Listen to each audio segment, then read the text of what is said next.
Bienvenidos a nuestra nueva masterclass acerca de insulinoterapia, donde vamos a aprender de forma sencilla, práctica y didáctica todos los elementos que conforman el tratamiento con insulina, que ya sabemos es necesario para muchísimos pacientes, especialmente aquellos que tienen diabetes tipo 1 y diabetes tipo 2. Por aquí estoy viendo Fénix desde República Dominicana nos saluda. Igualmente, un gran saludo. Tenemos a personas de distintos países la noche de hoy.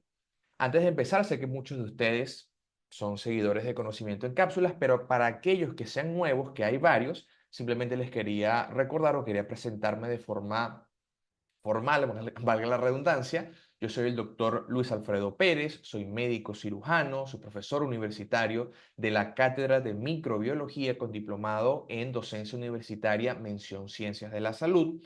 Además, he desempeñado labores de investigador científico, las cuales han resultado en más de 15 publicaciones internacionales en las revistas de más alto impacto, como por ejemplo Clinical Infectious Diseases, como por ejemplo la revista PLOS, entre muchas otras. Y además tengo certificaciones internacionales de las universidades que ven acá en pantalla.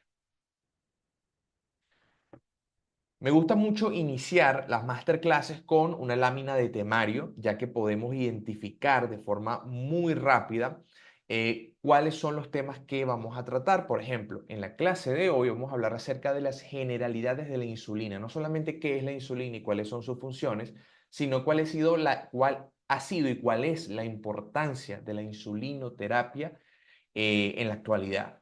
Los objetivos de la insulinoterapia, las características farmacológicas de cada uno de los análogos que vamos a ver, los tipos de insulina, las reacciones adversas medicamentosas que se pueden presentar con la insulinoterapia y, lo más importante en mi opinión, el algoritmo de inicio de tratamiento de insulinoterapia. Ahora, por supuesto, vamos a hablar de insulinoterapia, por lo tanto, lo primero que debemos establecer de forma muy precisa es qué es la insulina. Bueno, como ustedes sabrán, la insulina es una hormona peptídica, una hormona que se produce a nivel del páncreas, específicamente en las células beta que se encuentran en los islotes de Langerhans. La insulina se va a producir mediante un estímulo. ¿Cuál es ese estímulo? La glucosa, el azúcar en sangre.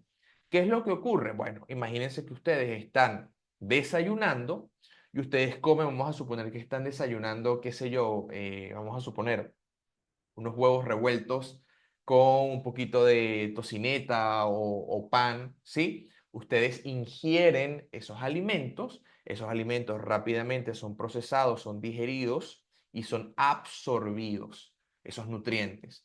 Entonces, uno de los nutrientes principales que se va a absorber es la glucosa, ya va a pasar desde el tracto gastrointestinal hacia la sangre y por lo tanto las concentraciones de glucosa en sangre van a aumentar.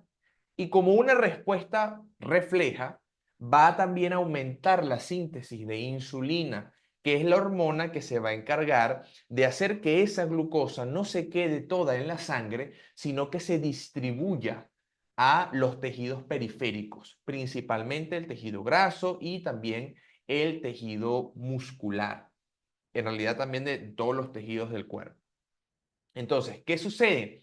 Nosotros vamos a tener dos entidades en las cuales la acción de la insulina se va a ver comprometida. Tenemos por un lado la diabetes tipo 1, que es una enfermedad autoinmune en donde el propio sistema inmunológico ataca y destruye a las células beta pancreáticas. De manera que la persona con diabetes tipo 1 a la larga va a perder su producción de insulina de forma total. No va a tener nada de producción de insulina. Y esto, por supuesto, es un problema muy grave. Las personas diabéticas tipo 1 necesitan insulina de forma obligatoria porque si no, mueren. Así de simple. Por otro lado, bueno, una cosa, la diabetes tipo 1 suele expresarse en edades tempranas de la vida, generalmente en la adolescencia o en la niñez tardía. ¿Ok? Y es una enfermedad que, como les dije, es autoinmune. Por otro lado, Tenemos la diabetes tipo 2, que es una enfermedad multifactorial. Hay muchísimos elementos que están implicados en su aparición, factores genéticos, factores ambientales, factores de el estilo de vida, muchas enfermedades que pueden aumentar también tus probabilidades de tener diabetes tipo 2, pero en la diabetes tipo 2 no vamos a tener una respuesta autoinmune, sino que por el contrario, vamos a tener dos fenómenos muy importantes. Por un lado, voy a tener lo que se conoce como resistencia a la insulina, resistencia periférica a la insulina. Es decir, mi cuerpo ya no responde de la misma manera a la insulina.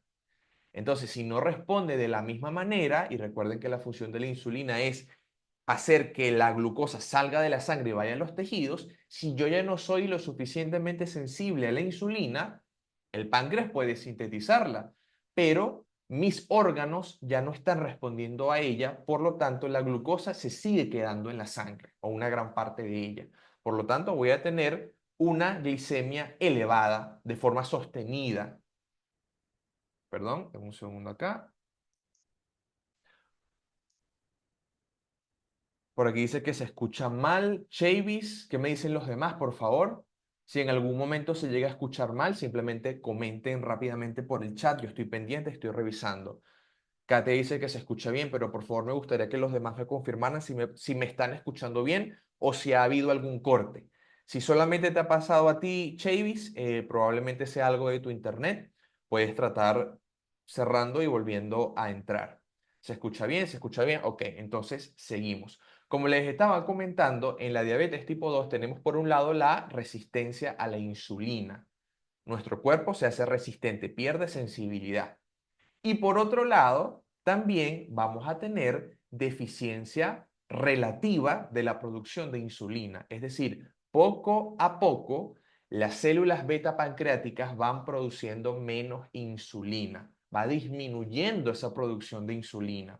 No va a ocurrir como en el paciente diabético tipo 1, en donde hay un cese completo de la producción porque todas las células son destruidas, pero poco a poco se va perdiendo, va disminuyendo la producción de insulina. Y eso es lo que caracteriza a eso es lo que caracteriza a la diabetes tipo 2. Resistencia periférica a la insulina y por otro lado, disminución relativa de la producción de la misma. Eso que les quede muy claro. ¿Qué es lo que sucede con la diabetes tipo 2, en la cual nos vamos a centrar? Porque realmente cuando el paciente diabético tipo 1 es diagnosticado, su única posibilidad en la mayoría de casos es simplemente tratamiento con insulina y ya está, porque si no el paciente muere. Pero con el paciente diabético tipo 2 se tienen que dar una serie de condiciones para poder establecer el tratamiento con insulina. Entonces, ¿qué es lo que sucede? Que la diabetes tipo 2 es una enfermedad crónica que se va estableciendo en la mayoría de casos poco a poco, de forma insidiosa. Y ya para el momento en que se diagnostica la enfermedad, en la mayoría de pacientes ya hay una disfunción de cerca del 50% de las células beta pancreáticas. Es decir, en la mayoría de casos, para cuando se diagnostica la diabetes tipo 2, ya tenemos un daño considerable a nuestras células beta. Por supuesto, lo ideal sería hacerse chequeos continuos en el tiempo, una vez cada 6 meses, una vez cada año, de manera que podamos detectar este tipo de enfermedades a tiempo. Pero en la realidad, muchas veces los pacientes van al médico una vez cada 5 años, una vez cada 10 años, de forma que la detección temprana se hace cada vez más complicada. Por eso es importante siempre promover la prevención y la detección temprana de estas enfermedades. Ok, una cosa que les quería mencionar, importantísimo, si ustedes tienen alguna pregunta o alguna duda, lo pueden hacer inmediatamente a través de la caja de chat. Yo estoy continuamente viendo lo que ustedes van comentando y podemos resolver cualquier pregunta que tengan en el momento. Nuestra filosofía de enseñanza es que nadie se va a casa con dudas, nadie se va a casa con preguntas. Una cosa importante que dice por acá Katia, el alto consumo de azúcares simples puede ocasionar la pérdida de las células beta. Bueno, en el caso de el consumo de azúcares refinados o azúcares de absorción rápida puede generar condiciones que te predispongan a tener diabetes tipo 2, como por ejemplo obesidad, como por ejemplo síndrome metabólico, ¿sí? Sin embargo, digamos que si tú comes algo dulce, eso no necesariamente va a estar matando directamente a tus células beta pancreáticas. Es un daño que se va acumulando a lo largo del tiempo y aumentas tus probabilidades de. ¿Ok?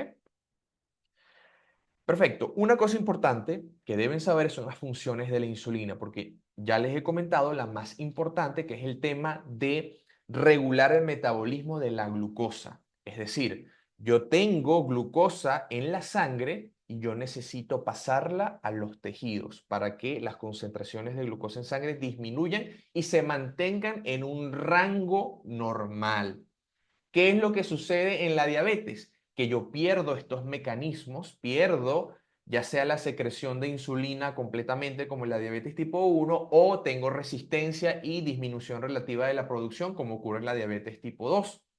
De manera que de forma sostenida a lo largo del tiempo yo voy a tener hiperglicemia. Y eso es importante que ustedes lo sepan, de forma sostenida en el tiempo, porque durante el día es normal que haya fluctuaciones tanto de nuestra glicemia como de la producción de insulina, y eso es completamente normal. Obviamente, cuando nosotros comemos, si nos medimos, nos colocamos lo que ahora está muy en boga, esos monitores continuos de glucosa.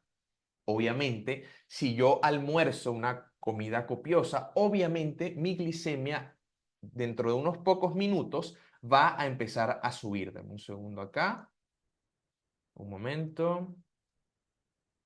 Ok.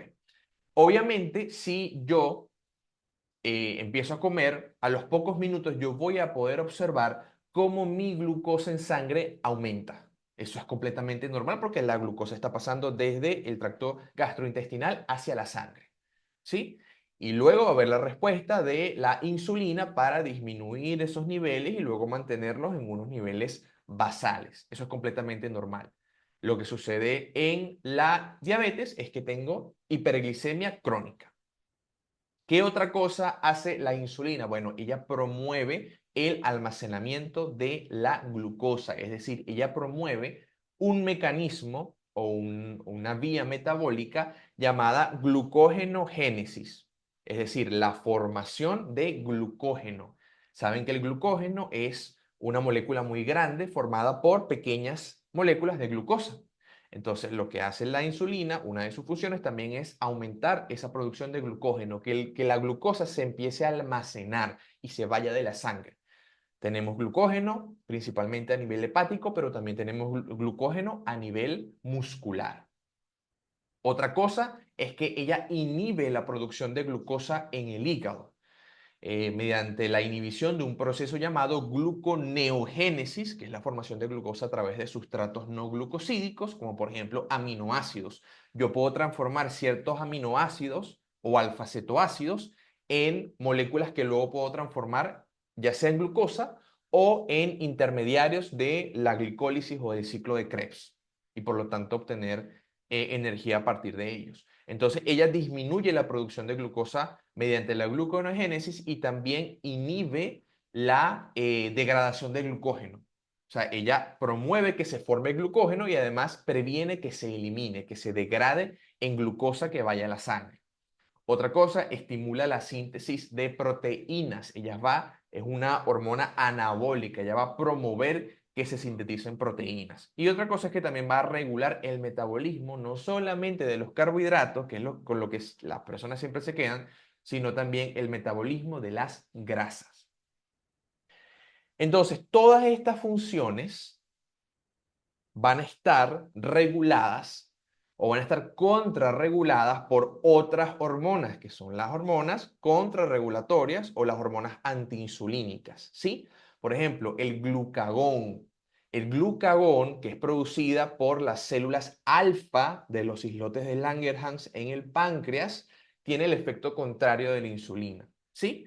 Entonces, el glucagón lo que hace es aumentar la degradación de glucógeno, aumentar la producción de glucosa a nivel del hígado, ¿sí? Y aumenta la glicemia. Entonces se genera como una especie de equilibrio. entre la insulina y las hormonas contrarregulatorias. Eso es en la normalidad. Cuando tenemos poca producción de insulina, las hormonas contrarregulatorias van a ser las que tomen el mando y también van a contribuir a este proceso de hiperglicemia.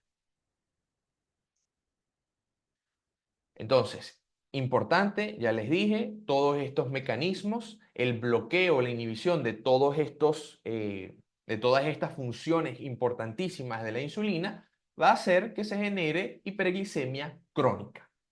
Recuerden eso, por favor, hiperglicemia crónica. Ahora, la historia de la insulina es muy interesante y vale mucho la pena recordarla, porque ¿qué es lo que sucede? En la década de los años 20, hacia atrás, o sea, antes de los años 20, la diabetes, sobre todo la diabetes tipo 1, era una sentencia de muerte absoluta. No había posibilidad de poder sobrevivir para una persona que fuera diabética tipo 1. Es decir, todos esos niños, adolescentes que empezaban a mostrar síntomas de diabetes tipo 1, indefectiblemente morían.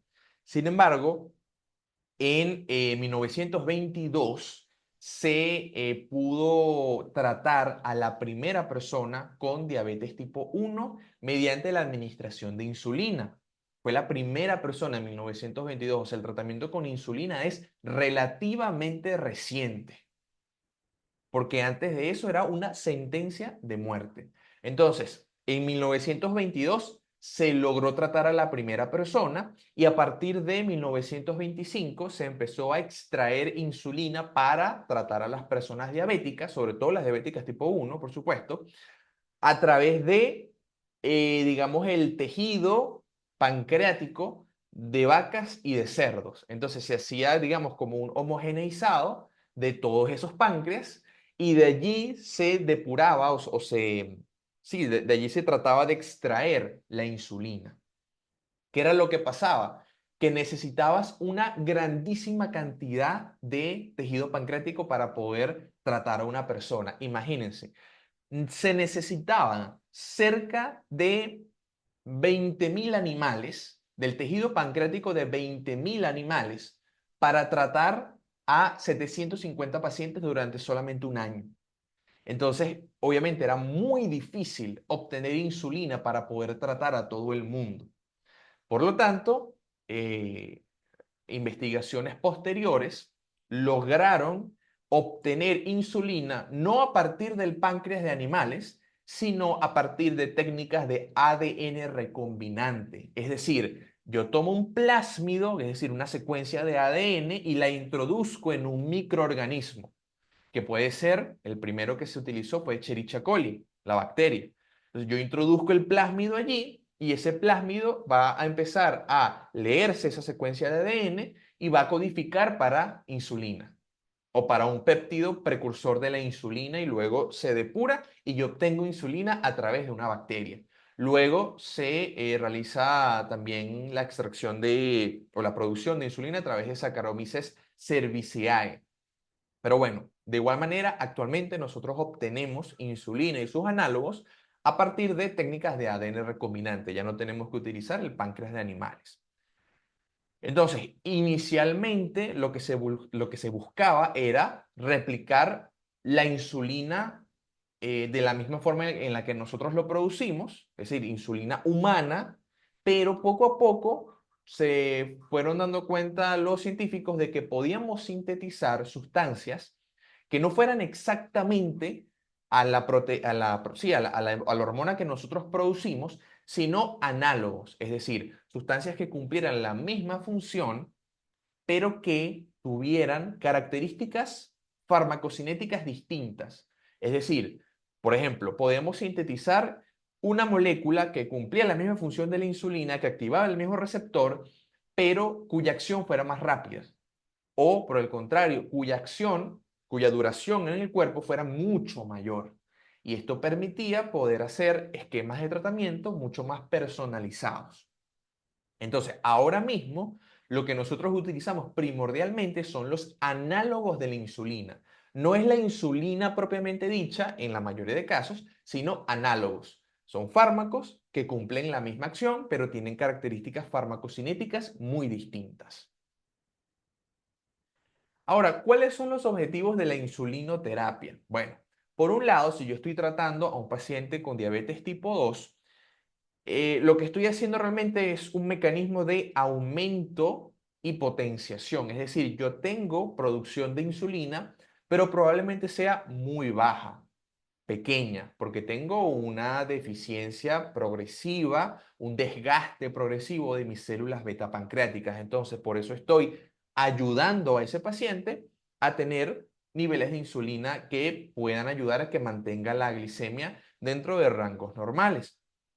O, por otro lado, en los pacientes diabéticos tipo 1, lo que voy a hacer es simplemente sustituir completamente la producción, porque la persona no la tiene.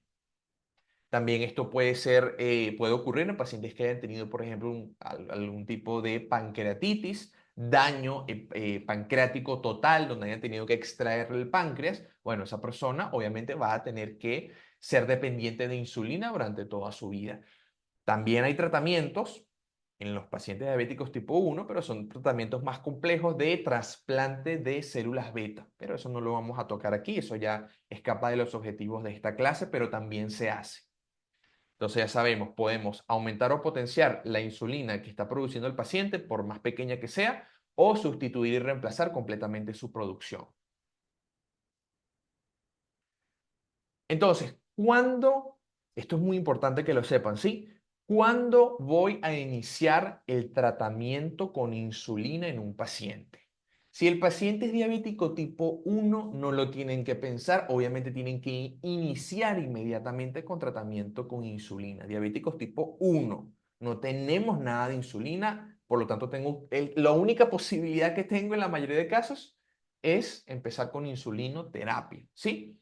Pero si el paciente es diabético tipo 2, generalmente nosotros no iniciamos con insulina en la gran mayoría de casos, sino que por el contrario empezamos con terapia oral, con hipoglicemiantes orales.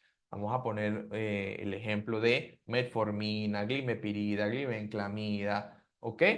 Dapagliflozina, entre muchos otros. Entonces, nosotros iniciamos con terapia oral para tratar de mantener los niveles de glicemia estables, junto con cambios en el estilo de vida que son importantísimos y eso nunca se los voy a dejar digamos, de remarcar.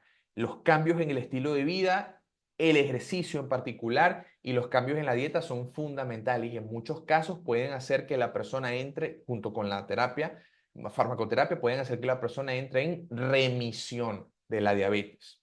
No curación, sino remisión. ¿Ok? Entonces, ¿qué es lo que sucede? Hay pacientes que a pesar del tratamiento oral, a pesar de utilizar todo este arsenal que tenemos de antidiabéticos orales, no es suficiente. Y podemos observar que el paciente está por encima de las metas que yo tengo planteadas para él. Ahora, ¿cuáles son las metas de glicemia y también de hemoglobina glicosilada? ¿Cuáles son las metas que me van a decir cuándo el paciente está controlado o no? Eso depende de cada paciente, es individualizado. Sin embargo, de forma general, esto puede variar, pero de forma general, en pacientes adultos no embarazadas, ¿ok? Entonces, hombres y mujeres que no estén embarazadas, que tengan diabetes, se recomienda un objetivo de glucosa plasmática en ayunas que sea menor a 130 miligramos sobre decilitro, ¿ok? Recuerden que en personas no diabéticas el límite, digamos, la normalidad es por debajo de 100 miligramos sobre decilitro para una glucosa plasmática en ayunas. Luego de 100 a 125 estoy en prediabetes y luego de 126 en adelante ya se cataloga como diabetes. Bueno, en el paciente diabético que está tratado, yo necesito mantener esa glicemia en general por debajo de 130, sobre todo en aquellos pacientes que tienen una larga expectativa de vida, que no tienen muchas comorbilidades, ¿sí? Es importante mantener esa glicemia por debajo de 130.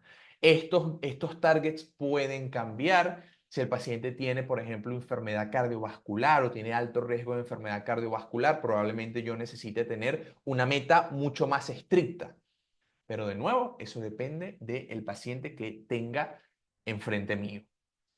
También hay otro target en general de glucosa postprandial, sin embargo, pues depende también mucho de lo que coma el paciente y se establece un objetivo de menos de 180 miligramos sobre decilitro de glucosa postprandial.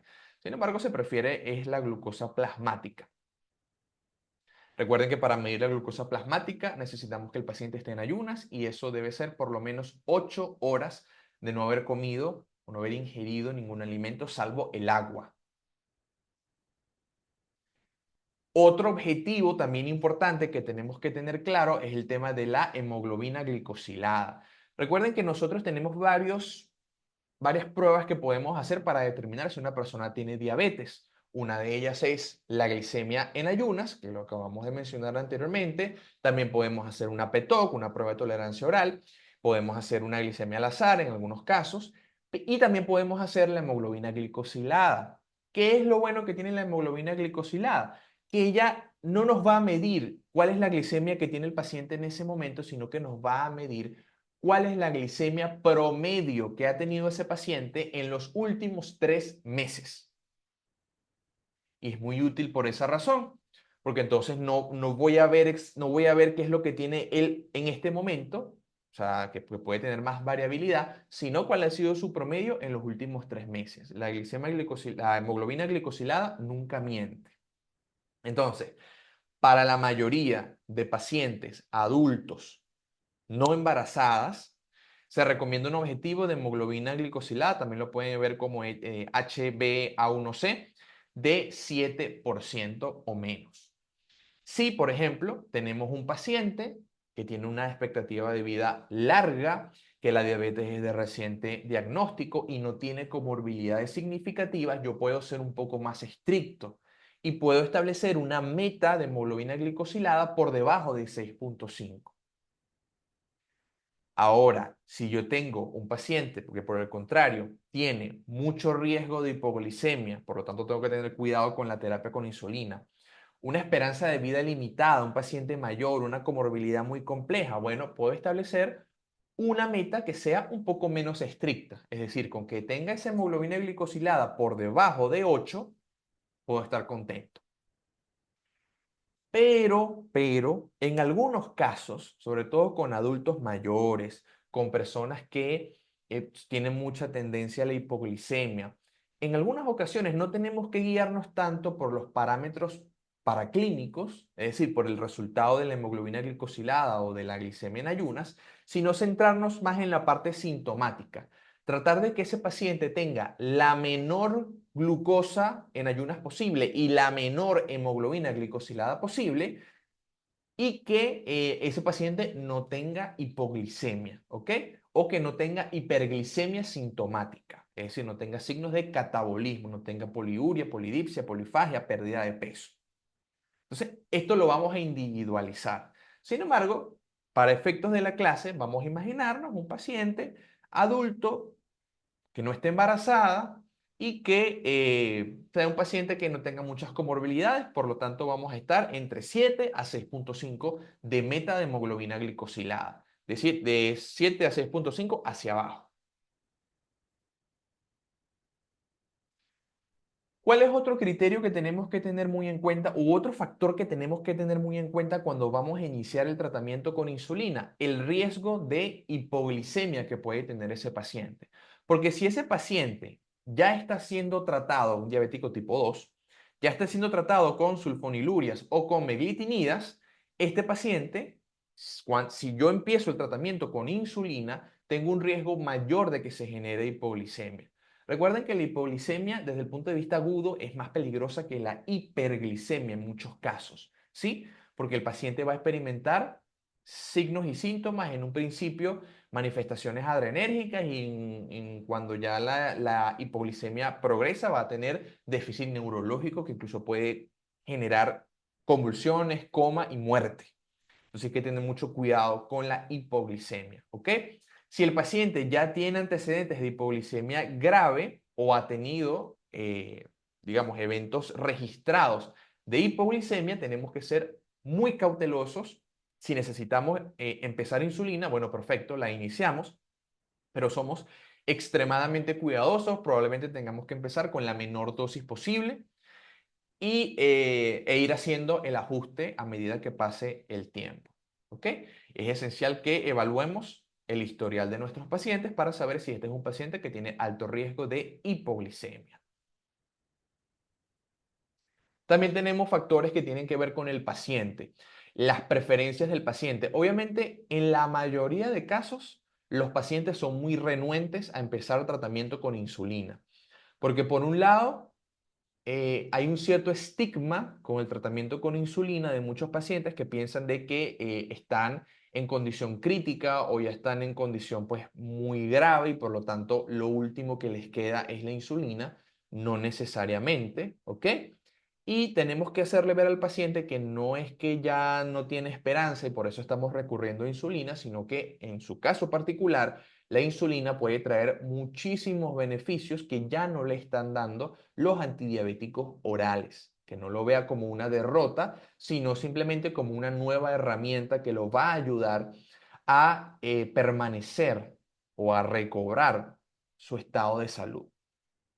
El estilo de vida del paciente es muy importante porque si es un paciente que realiza mucha actividad física, el tema de la insulina hay que tenerlo bastante graduado porque puede generar hipoglicemia. La capacidad que tiene ese paciente para la autogestión, porque si yo tengo un paciente que, vamos a suponer, un paciente mayor que tenga algún tipo de demencia senil o algún tipo de demencia de cualquier tipo, es un paciente que obviamente no se va a poder autogestionar su insulina y debe tener un cuidador que lo haga.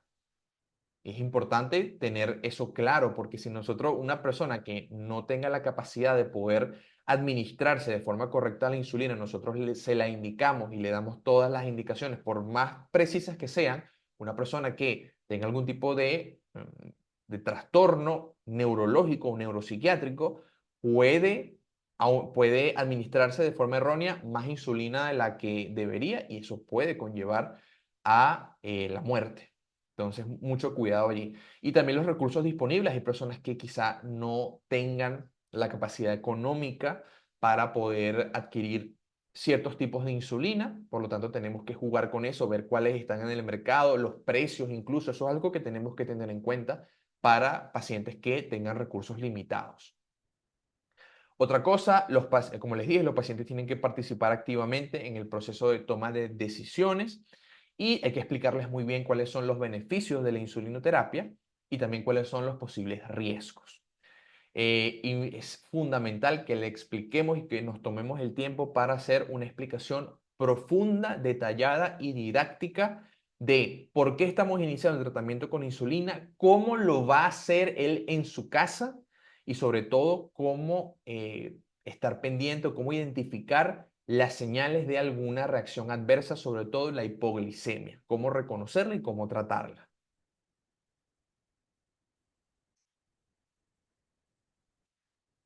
Ahora,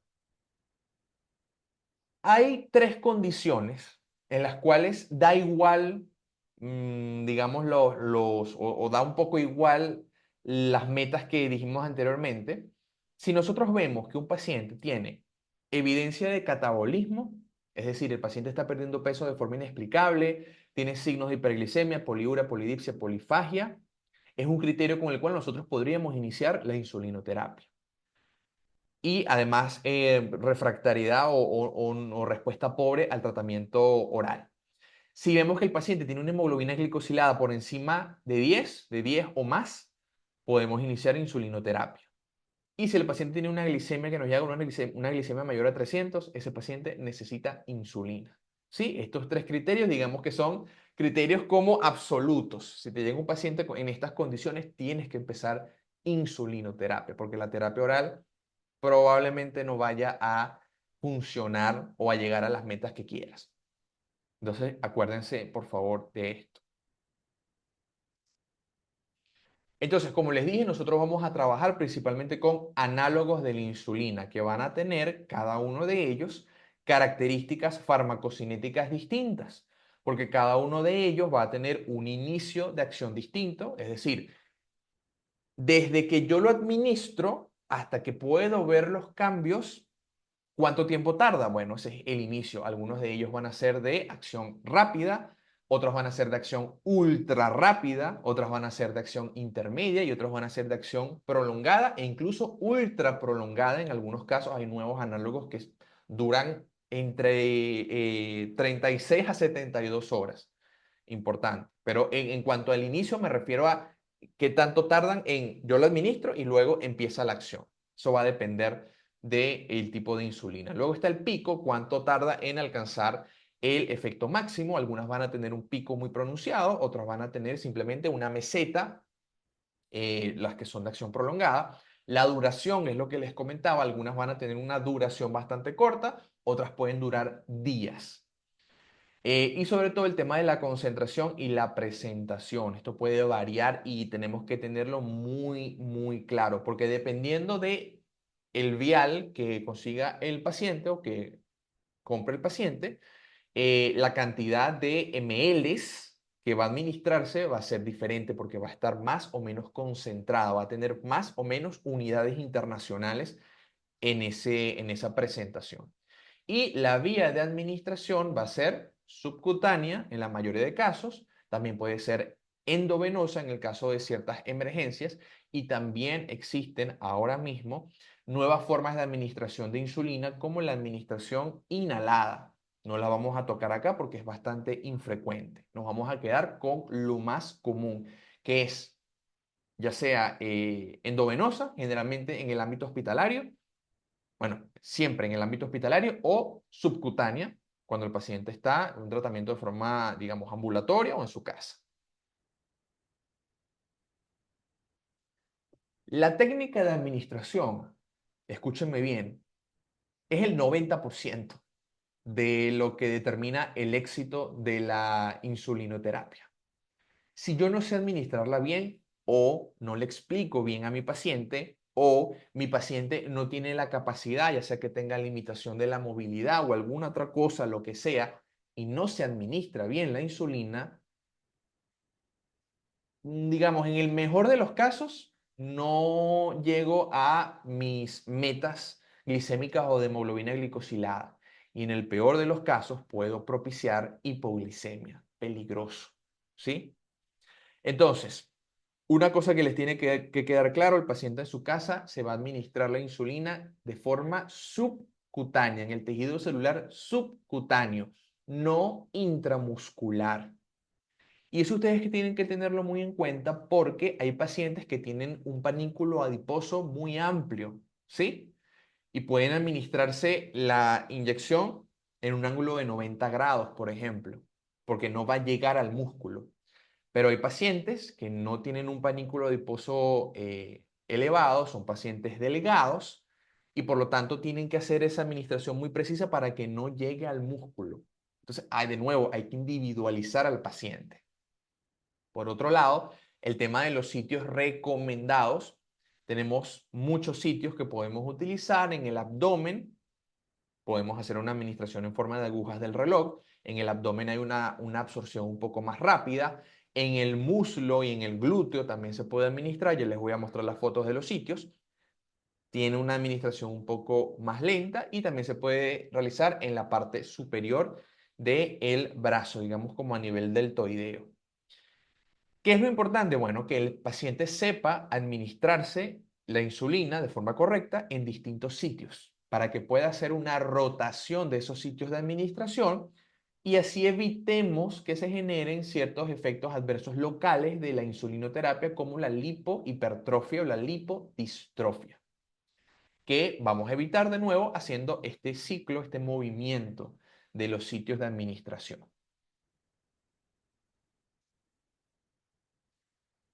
Ahora, nosotros vamos a educar a nuestros pacientes a que hagan primero una preparación de cómo van a administrar la insulina.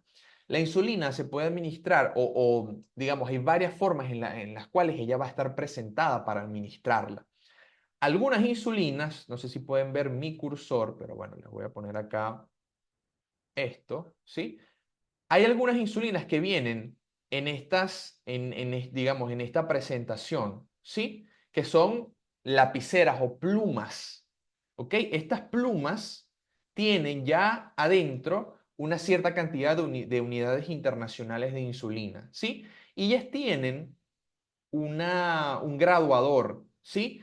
Ustedes van girando acá la parte superior de esa pluma y van seleccionando la cantidad de unidades internacionales que pueden administrarse. Esto es súper genial porque ahí no tienes que estar con jeringas y sacando de un vial, sino simplemente tienes tienes tu pluma y tú puedes ir graduando cuánto te vas a administrar. Además, muchas de estas plumas se pueden mantener en temperatura ambiente. Pero eso depende del fabricante, tienen que revisarlo, cada una de ellas. Algunas se pueden mantener a temperatura ambiente, otras no, depende, hay que leerlo, pero en el caso de la insulina que la tengo en vial, esa sí tiene que estar refrigerada.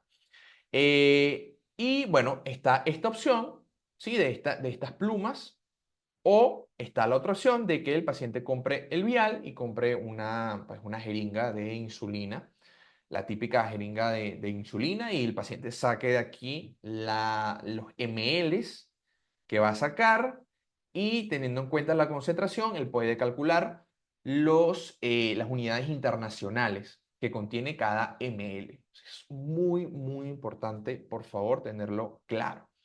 Entonces, antes de realizar cualquier tipo de manipulación, antes de inyectar la insulina, hay que hacer un lavado de manos con agua y con jabón.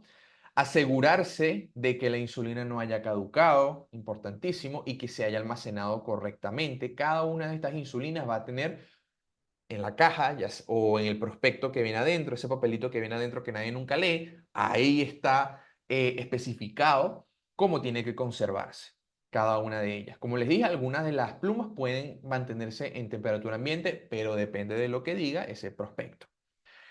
Otra cosa, elegir el sitio de la inyección. Como les dije, va a haber una variabilidad en cuanto al tiempo de absorción dependiendo del sitio donde nosotros administremos. El que tiene la velocidad más rápida de absorción es el abdomen.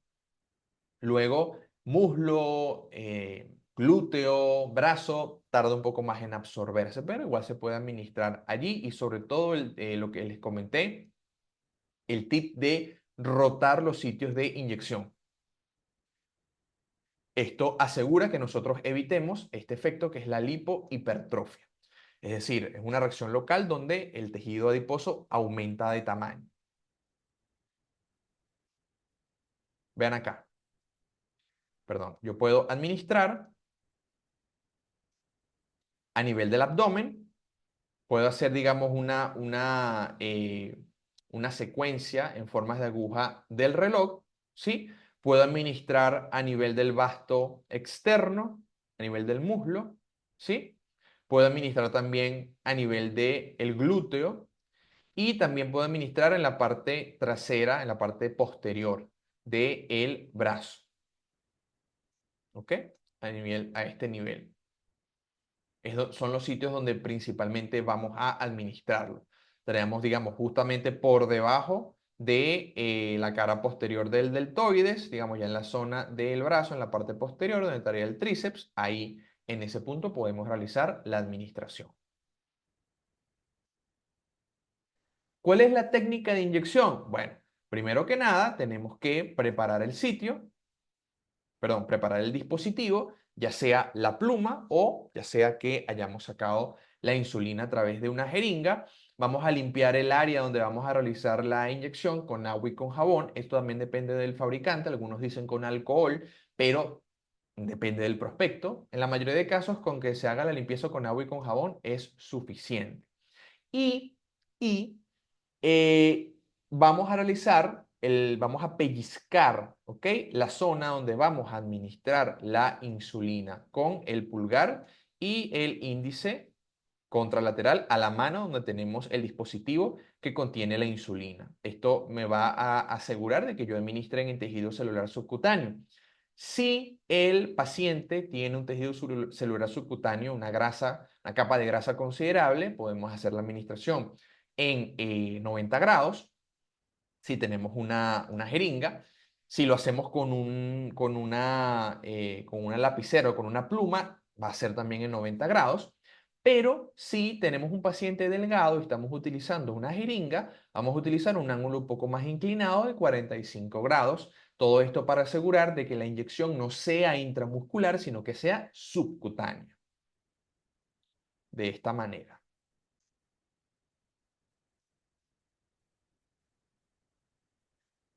Una vez hayamos introducido la aguja, tenemos que cerciorarnos de que la insulina haya sido administrada lentamente y de forma constante. Es decir, no vamos a presionar el émbolo de una vez, sino que vamos a hacerlo rápido pero constante. Perdón, vamos a hacerlo lento pero constante, ¿sí? Y algo que mucha gente no hace y que es determinante es el tema de qué hacer una vez hemos pasado toda la insulina.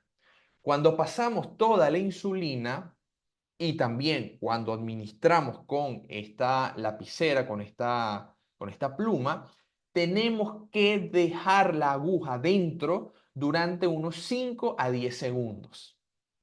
Esto es importantísimo. Mucha gente no lo hace. Mucha gente se administra la insulina e inmediatamente saca la aguja. Error, porque por ahí puede salir insulina y estamos perdiendo una parte de la dosis. Entonces, administramos la insulina y mantenemos la aguja dentro durante 5 a 10 segundos. Y luego retiramos lentamente en el mismo ángulo que se insertó. Si la inserté en 90 grados, la saco en 90 grados. Si se insertó en 45, la saco en 45.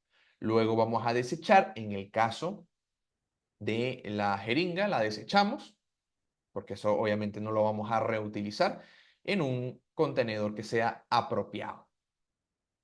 Las de que vienen en pluma pueden ser reutilizadas, pero también hay que revisar las instrucciones que nos da el fabricante.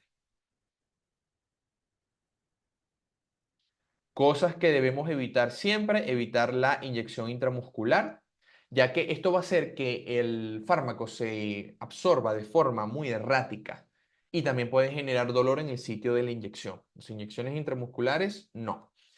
Y el tema del ejercicio. Si nosotros realizamos ejercicio, va a aumentar el flujo sanguíneo y puede acelerar la absorción de la insulina, sobre todo si se administra cerca de la zona que estamos ejercitando. Es decir, vamos a suponer que inyectamos a nivel del vasto externo, en esa zona, y realizamos ejercicio de miembro inferior, eso puede aumentar la absorción. El tema también de la temperatura de la insulina es muy importante porque la insulina cuando está muy fría puede generar algunas molestias, ¿sí? En algunos casos se recomienda dejarla unos minutos para que tenga una temperatura un poco mayor y así no cause tantas molestias. Hay que hacer siempre inspecciones de los sitios de inyección para ver si en ese sitio, luego de que lo hayamos administrado, podemos ver si hay algún tipo de irritación, enrojecimiento, si ese sitio está hinchado, edematizado, si hay lipohipertrofia a lo largo del tiempo. Siempre hay que hacer esas inspecciones en el paciente que recibe insulina.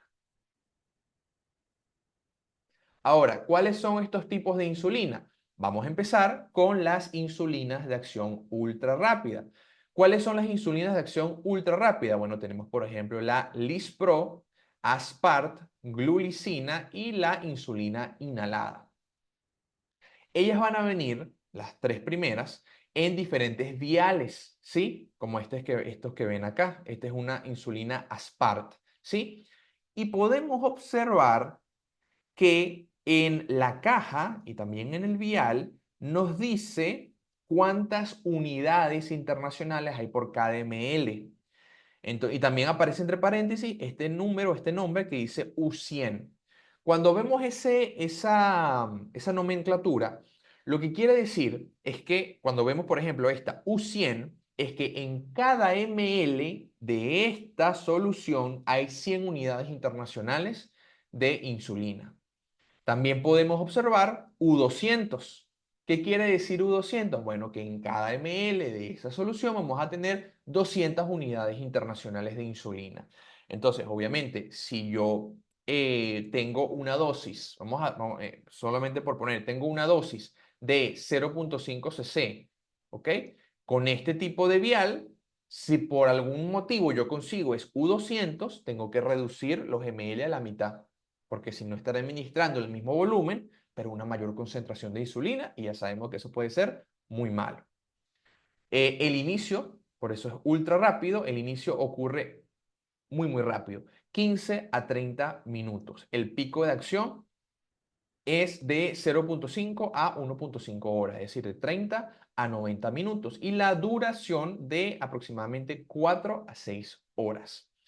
Aquí también podemos ver una pluma de Lispro. ¿Sí? En este caso, ella tiene dentro un vial de insulina U100. En este caso es una insulina Lispro y en cada ml hay 100 unidades internacionales. Luego tenemos las insulinas de acción rápida, que en este caso vamos a tener la insulina regular humana. ¿Ok? Ella va a venir generalmente en viales de U100, es decir, cada cc tiene 100 unidades internacionales, su inicio es de 30 a 45 minutos, su pico va a ser de 1,5 a 3,5 horas y la duración es mayor, la duración es de 8 horas aproximadamente. Aquí podemos ver una, por ejemplo, el Humulin y también podemos ver pues otras soluciones. ¿Cuándo vamos a utilizar este tipo de insulina? Bueno, como su acción es rápida o ultra rápida, nosotros vamos a utilizar este tipo de insulina justo, o sea, por ejemplo, aquí tenemos justo antes de las comidas. Entonces, por ejemplo, aquí tenemos un desayuno, ¿sí? Yo utilizo la insulina Lispro, Aspart o glulicina para poder controlar ese pico de glucosa que ocurre justo después de una comida. ¿Ok? Entonces, por eso es muy importante utilizarlas en relación con las comidas. Es para poder amortiguar ese aumento de la glicemia. ¿Ok? Ese aumento de la glicemia que viene cuando comemos. Luego tenemos otro tipo de insulina, tenemos por ejemplo las insulinas NPH, que en este caso son las de acción intermedias. Ella va a venir en viales de U100 o en pluma prellenada también U100. El inicio ya es más tardío, de 1 a 2 horas, su pico de 4 a 6 horas y fíjense la duración, de 12 a 20 horas.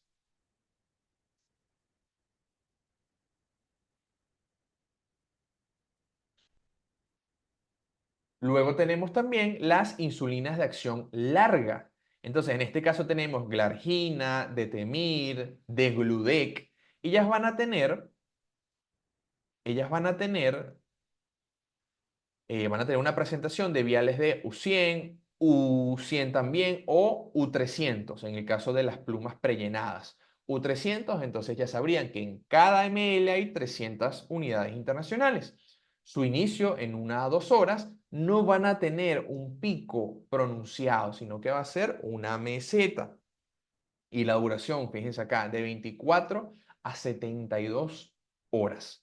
Una de las más utilizadas es Lantus, ¿sí? Ese es el nombre comercial, que es la insulina Glargina. Aquí lo podemos ver, pluma prellenada, 100 unidades en cada ml. ¿Cuándo voy a utilizar este tipo de insulinas? Bueno, las voy a utilizar como insulinas basales. Es decir, las voy a utilizar para tratar de mantener niveles de insulina durante todo el día y por ende que la glicemia esté controlada durante todo el día. Por lo tanto, se van a administrar generalmente en la noche. El paciente se la administra en la noche y ella va a empezar a hacer su efecto de acción durante toda la madrugada y parte de la mañana e incluso durante todas las 24 horas. En el caso de la NPH, por ejemplo, que es de acción intermedia, generalmente en un inicio se puede administrar una vez al día en la noche, pero hay veces en donde pasamos a un régimen de dos inyecciones de NPH, una es en la noche y otra es en la mañana, y digamos que cubre todo el día. En algunos casos, con una insulina basal, es decir, de acción intermedia o prolongada, es suficiente, pero en otros casos tenemos que combinar las insulinas basales con insulinas prandiales o postprandiales, es decir, aquellas que van a utilizarse en relación con las comidas. ¿Cuáles son las reacciones adversas que se pueden generar? Bueno, tenemos la más importante de ellas, es la hipoglicemia, es decir, la disminución de la glucosa en sangre de forma aguda. Esto pues tiene que ver con generalmente con una prescripción de una dosis por encima de lo que debería haberse colocado el paciente o por errores en la administración, por errores a la hora de sacar la dosis adecuada. En el caso del paciente, entre muchas otras cosas pueden ocurrir, también el tema del ejercicio, si hay ejercicio constante o enérgico, esto puede aumentar la probabilidad de que haya hipoglicemia. El tratamiento con insulina puede generar aumento de peso, eso hay que advertírselo a los pacientes, y se puede generar lipohipertrofia. Vean acá los signos y síntomas. Esta es una de nuestras publicaciones y podemos ver una mnemotecnia bastante fácil de recordar, que es pálido y sudoroso. El paciente con hipoglicemia va a estar pálido y sudoroso y cada una de ellas, de estas letras, significa algo. P de palidez, ansiedad, latidos cardíacos rápidos, es decir, taquicardia, irritabilidad, dificultad para concentrarse, ojos nublados o visión en túnel. También podemos ver sudoración, uñas o labios azulados, debilidad, olvido y confusión, reacción lenta, obnubilación, síncope y convulsiones. Claro, inicialmente vamos a tener lo que tiene que ver con mecanismos o reacciones neurogénicas, es decir, activación del sistema nervioso simpático. Entonces, todo el tema de la ansiedad, de los latidos, de la taquicardia, de la irritabilidad, eso empieza en un inicio, pero luego, si la hipoglicemia es muy marcada o dura mucho tiempo, está el tema del síncope, la obnubilación y las convulsiones y el coma incluso y la muerte. Ahora, vamos a empezar con el meollo del asunto, ¿no? Con la parte más importante. La dejé para el final porque es la más importante. Y es el tema de el algoritmo de inicio y titulación de la insulina. En pacientes diabéticos tipo 2, que recuerden, es donde no empezamos con insulina, pero va a llegar un momento donde en muchos casos tenemos que utilizar insulina. Entonces, si nosotros tenemos un paciente diabético tipo 2 que ya tiene múltiples terapias hipoglicemiantes orales o incluso puede tener hipoglicemiantes parenterales, como por ejemplo los antagonistas del receptor de GLP-1, ¿sí? Por ejemplo, el famoso Ozempic, la semaglutida y la liraglutida, entre otros. Y a pesar de eso, yo tengo una hemoglobina glicosilada mayor a 10%, una glicemia mayor a 300 miligramos sobre decilitro, o simplemente está por encima de los targets de de glicemia basal o de hemoglobina glicosilada que les mostré antes. Yo antes de iniciar insulina, tengo que considerar iniciar con un hipoglicemiante parenteral, que no sea insulina. Como les dije, esto puede ser los antagonistas de los receptores de GLP-1, como el Ozempic, el famoso Ozempic, o los medicamentos que son terapias duales, es decir, que bloquean tanto el GLP-1 como el GIP, que es, por ejemplo, el tirzepatide, que salió hace poco, ese medicamento. Entonces, antes de la insulina, yo puedo considerar estos medicamentos para tratar de llegar a las metas glicémicas y de hemoglobina glicosilada. ¿Qué sucede? No en todos los pacientes esto va a ser factible, porque está el tema económico también. Son medicamentos generalmente costosos y muchos de ellos quizá no vayan a optar por esta ruta. De manera que si el paciente no puede adquirirlos o ya el paciente estaba tratado con ellos y no habían solucionado el problema, y todavía seguimos con una hemoglobina glicosilada por encima de la meta, iniciamos con insulina. Pero ¿con qué tipo de insulina vamos a iniciar? Vamos a iniciar con una insulina basal, es decir, puede ser una insulina de larga duración o de duración intermedia o de acción intermedia, es decir, las que les mostré, Glargina, Degludec o NPH, ¿sí? ¿Cómo lo voy a administrar? ¿O qué dosis voy a administrar inicialmente? Inicialmente empezamos con dosis bajas. Recuerden que no sabemos cómo va a ser la respuesta de este paciente. Entonces, generalmente iniciamos con 10 unidades internacionales al día. O también podemos hacer un cálculo con el peso de 0,1 a 0,2 unidades internacionales kilogramo día. ¿Ok? Entonces, si tenemos, por ejemplo, un paciente que pesa, vamos a suponer, 70 kilos, ¿sí? Serían de 7 a 14 unidades internacionales kilogramo día, pero todo esto va a depender del peso del paciente. O empezamos simplemente con 10 unidades día. Esto lo vamos a administrar de nuevo en un patrón basal, es decir, es una única inyección al día, generalmente en la noche. Puede ser de insulina de larga duración o insulina intermedia, que es la NPH. Por supuesto, nosotros no nos vamos a quedar con esta dosis inicial. Nosotros vamos a ir observando al paciente a lo largo de los días y vamos a ir viendo cómo va su glicemia, cómo está su glicemia. Y dependiendo de cómo esté la glicemia, yo puedo ir aumentando la dosis de insulina basal. Vamos a suponer que el paciente luego de una semana todavía no está en meta, bueno, y puedo ir añadiendo unidades internacionales. Puedo añadir 2 unidades internacionales de insulina cada 3 días, hasta que llego a la meta, sin generar hipoglicemia, por supuesto, porque de nada me sirve llegar a la meta, pero el paciente está convulsionando. Entonces, tengo que llegar a lo más que, al rango más cercano a la meta sin generar hipoglicemia. Si se llega a presentar hipoglicemia, lo que tengo que hacer es inmediatamente reducir la dosis de insulina.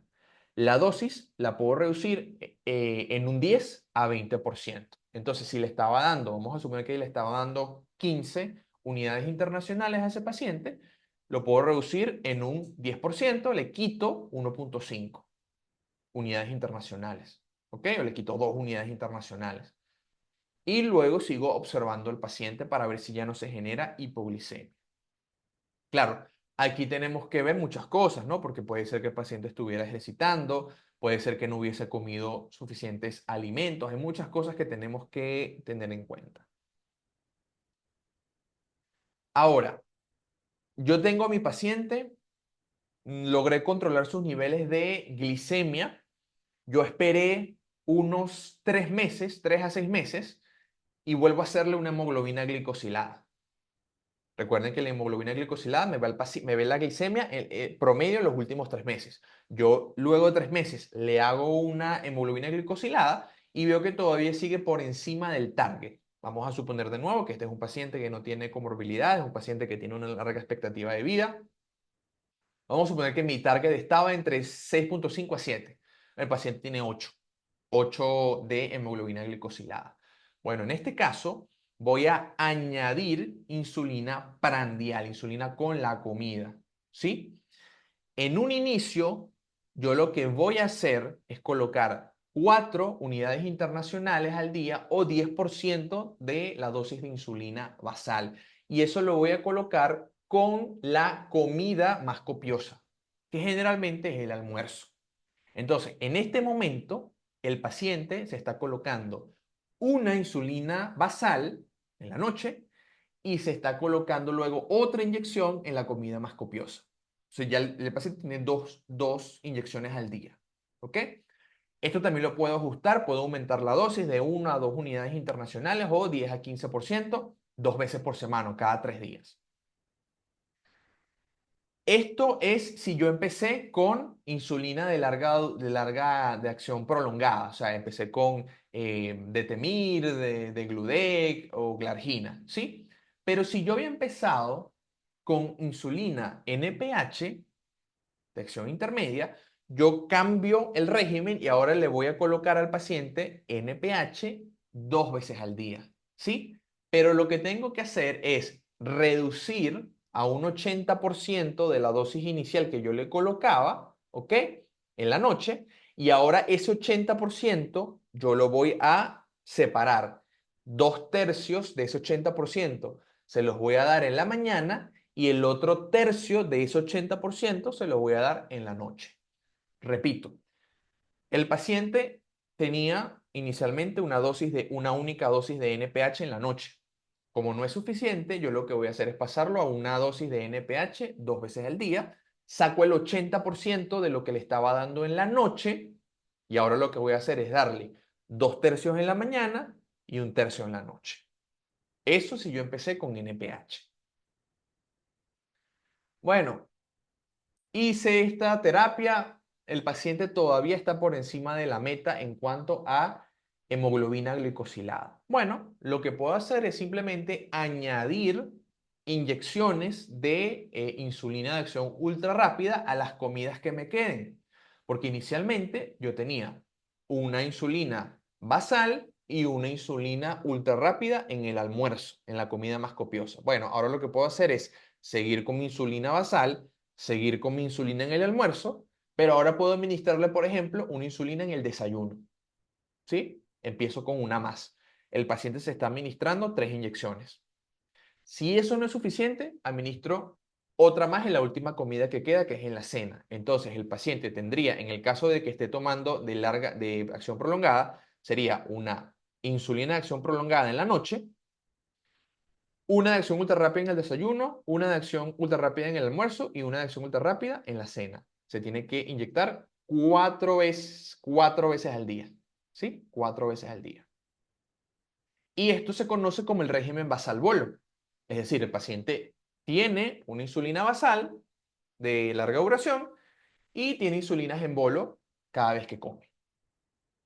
Ahora, si yo lo que utilizo es insulina NPH, yo puedo hacer un régimen autocombinado, es decir, puedo combinar, ¿no?, las soluciones de insulina y puedo combinar NPH y ultra rápida. Sigo utilizando mi 80% de la dosis inicial de NPH, 2 tercios en el desayuno y 2 tercios precena, y yo voy a añadir a cada una de esas inyecciones 4 unidades internacionales de insulina ultra rápida o 10% de la insulina NPH reducida, es decir, de este 80%. Eso lo voy a incluir en esa inyección de NPH, le incluyo insulina ultra rápida. Eso en el caso de que haya decidido utilizar NPH. En mi opinión, si hay la disponibilidad, es mucho más sencillo utilizar el régimen con insulina de acción prolongada e insulinas ultra rápidas para no hacer esta mezcla porque puede haber errores porque lo tiene que hacer el mismo paciente. Pero también existen regímenes de insulina premezclada. Ya son viales que vienen con insulina, por ejemplo, NPH y insulina de acción ultra rápida ya vienen combinadas en el mismo vial. Entonces es más fácil. Y estos se pueden utilizar 2 veces al día. ¿Sí?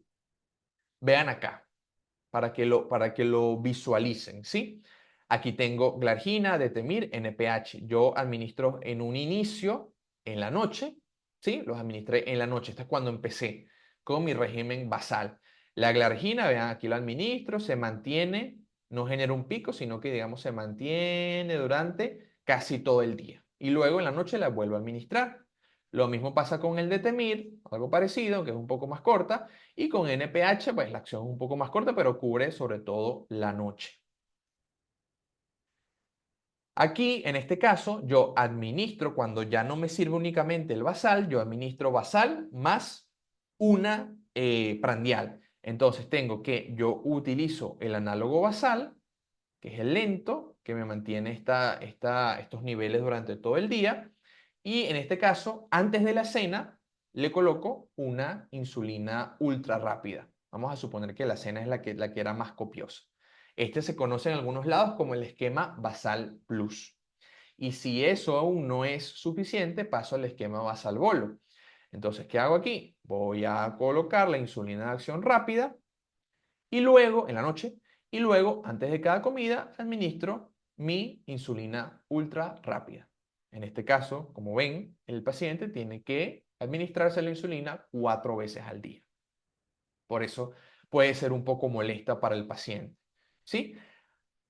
Obvio. Ahora mismo hay otros sistemas novedosos que se están desarrollando, como las bombas de insulina, sistemas de administración automática de insulina, que por supuesto son excelentes porque primero es automático, segundo hay menos probabilidades de complicaciones en el sitio de la inyección, menos probabilidad de infecciones, son geniales, ¿sí? Pero son sistemas que son costosos, no están disponibles en todos lados. Por lo tanto, por el momento, de manera general, pues tenemos que conocer estos esquemas basales y basales bolo, que son los que aparecen en la última iteración de los lineamientos de la ADA, de la Asociación Americana de la Diabetes. Perfecto. ¿Hay alguna pregunta, muchachos? ¿Alguna duda? ¿Algo que no les haya quedado claro? Recuerden que para mí es muy importante que ustedes salgan de acá sin ninguna duda. ¿Alguna pregunta? ¿Algo que no les haya quedado claro, por favor?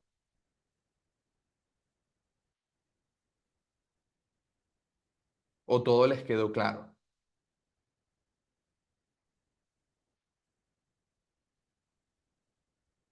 A ver, ¿qué me dicen por acá? Los leo por acá por la caja de chat. ¿Alguna duda? ¿Alguna pregunta?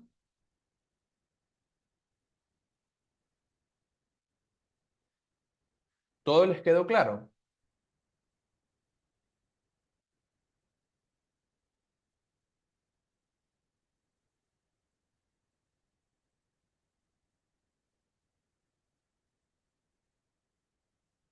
Ok. Ah, la dosis de la... Perfecto, aquí te lo comenté. Un segundo.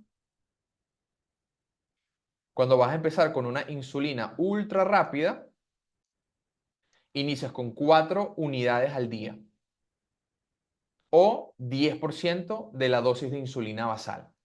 Vamos a suponer que el paciente está recibiendo la dosis inicial de basal, que no creo porque si ya estás añadiendo la prandial ya la habrá subido, pero vamos a suponer que tiene 10 de insulina basal. Bueno, puedes iniciar con 4 unidades internacionales o vamos a suponer que ya estás en más. Vas a utilizar el 10%.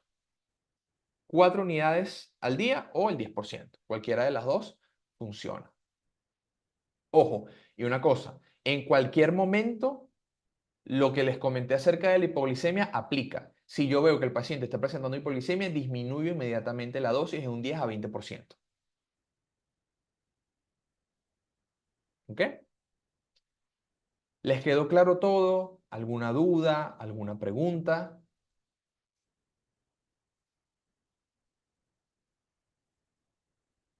Sí, generalmente pues hay una menor cantidad perdón, o una mayor cantidad de tejido graso.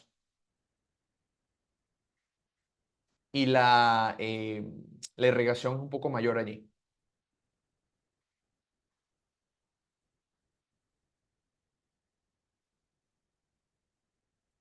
Ok, perfecto. Voy a dejar de grabar un segundo.